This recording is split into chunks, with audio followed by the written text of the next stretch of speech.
amazing. In this honey wheel, it gives you the words to talk about what you're experiencing with honey, just like with wine or chocolate or coffee.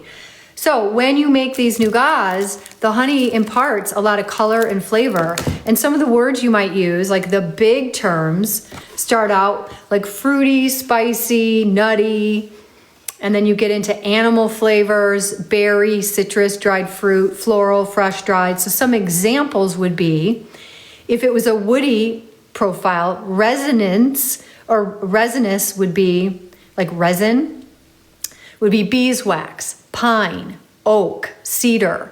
Or if you get into, oh, so this says the primary taste for honey are sweet, sour, salty, and bitter. Okay, we know that for everything. Some of the taste and smells and profiles that you might encounter could be animal.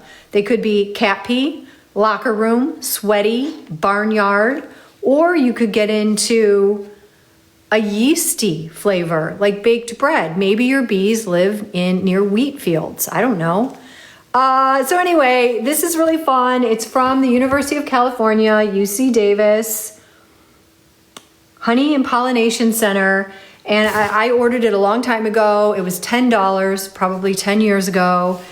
And it gives you a little bit of information. And I think this is really fun because if I were making nougat to sell, if I were selling it, I would want to put in the description when I'm selling it in a beautiful little glass bell jar, and I've got 100 of these in there. I would want the description to say, you know, lime, a jammy honey, a local jammy honey with dried apricot and Italian pistachios, you know, and then you can really sell your products. And I think this gives you the words to do that. And you could do that with a ton of things. By the way, I have been speaking with Philip Corey, who was the head pastry chef at Harrods for like 6 years, and he's gone off on his own, and he has an international following. He's in London, and he has a he has a chocolate shop there, and he does his chocolates based on the flavors of regions. So he only sells like 5 chocolate bars, and one is Sydney, London, New York, and he kind of thinks what is representative of those towns and their flavors and what are they known for. And then more than that, I have his first vegan baking book, and he believes in the vegan baking, not just to do it or to do everything vegan, but to think, how can I, if possible, approach a recipe or ingredients a little bit differently to lighten the load on animal products. And so he's written a second book. I don't have one yet. I would love to get one signed, and he's sold out on his website.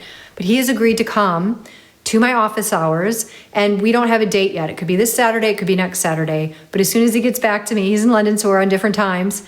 And I would love to speak with him because he's fascinating. I respect him greatly, and I would love to see him and have you all join me on a Saturday. So he'll be at my office hours soon. We will book him, and it'll be right near at the top of the hour like some of the other interviews that I've done. But if you haven't looked up Philip Corey, he's on TikTok. He did an adorable video with his mom and dad helping him set up his chocolate shop. And it really speaks to how you can be Harrods head pastry chef and still have these personal dreams and build your studio, and your mom and dad are helping you, and it's a grassroots effort. And it's a new thing for him, and I just think he's fabulous. So I can't wait to meet him and to ask him some really good questions. And then if you haven't heard of him, introduce him to you. And then if you have time, check him out between now and then. So if you have any questions, let me know. So Audrey asks, what are good inclusions to things like nougat or chocolate that aren't nuts? Family is allergic. Great question, and thank you. You can also make nougat that is chocolate based. I have a recipe if somebody wants it, but you know, in a way, you can do anything. You couldn't really put chocolate chips or anything into this because they would melt, because it really is too warm at the end. It would melt and streak and whatever. But a lot of people do take their little pieces and partially dip them into chocolate. You can do a lot with that.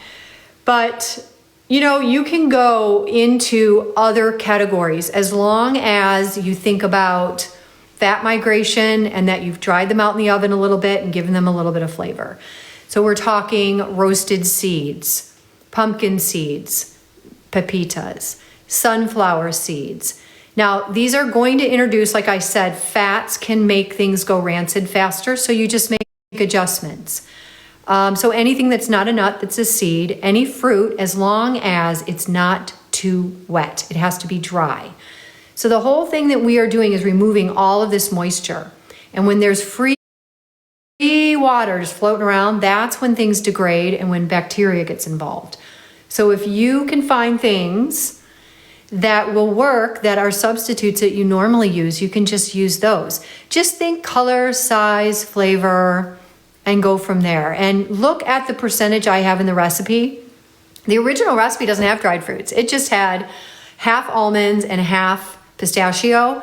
So I took that total and divided it by 3, and I do 3 inclusions. You don't have to do 4 inclusions. Few is fine, but you want to get things that you can see when you slice them or look pretty. And quite frankly, I would go to Seed Plus Mill in New York and look at their halva. Their flavor combinations are really, really good. They did a really good job.